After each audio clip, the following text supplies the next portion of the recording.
Okay, so this video is to do SSK and SSP on the same video because they're a similar technique. I'm doing the Phoebe hat at the moment, and it uses both techniques. It has this lovely lacy pattern with this nice little ridge going up. The SSK and the SSP is this, it's the left leaning decreases to go with the holes to make the lacy effect. So I'm going to do 3 of the SSKs on the end of this row, and then I'll start the next row with the SSPs. So SSK, the instruction is, I'm at the pattern and I need to knit one before I start. So knit one, yarn over, and then SSK. So you slip the stitch off as if you were going to knit it, and then you put it back onto your left hand needle, and all you've done really there is you've just sort of like twisted it a little bit, which makes the next bit, which is knit into the back of the 2 stitches, just a little bit easier.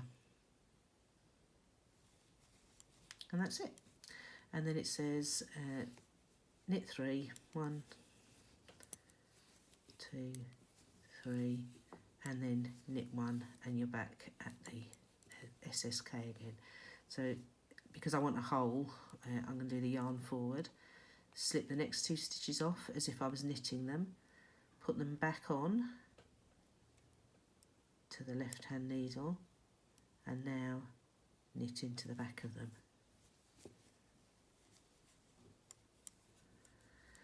So this is giving me this ridge here, but because I've only just started it, it's not showing up particularly well. Well, let's finish this row.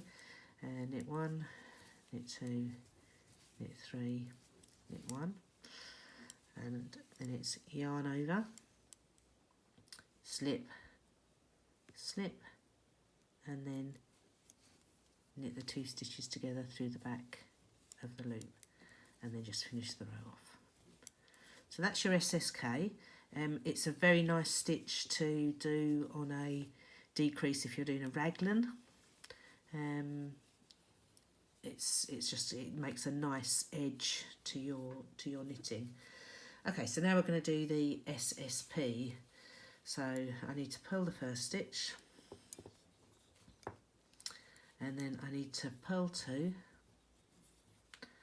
and then it's SSP. So the instruction for SSP is slip the next 2 stitches knitways onto the right hand needle. So as if I was going to knit it, slip it, slip it, and then put them back onto your left hand needle. Now it does say do that 1 at a time, but you can actually do it a bit quicker if you do it 2 together, and then you purl through the back of those 2 stitches.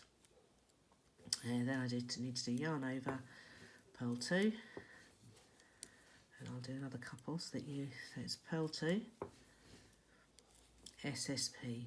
So slip it off as if you were going to knit it, slip it off as if you were going to knit it, and again you're just twisting those stitches. Now this is what I mean by slipping them both back on together. You can do it 1 at a time, but you can just slip them both back on together and then purl through the back of the loop. Yarn over, purl 2.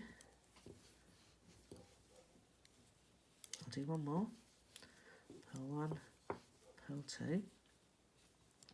So slip it as if I was going to knit it, slip it as if I was going to knit it, and then either put them both back on 1 at a time, or slip them both back on together. It doesn't make any difference whatsoever.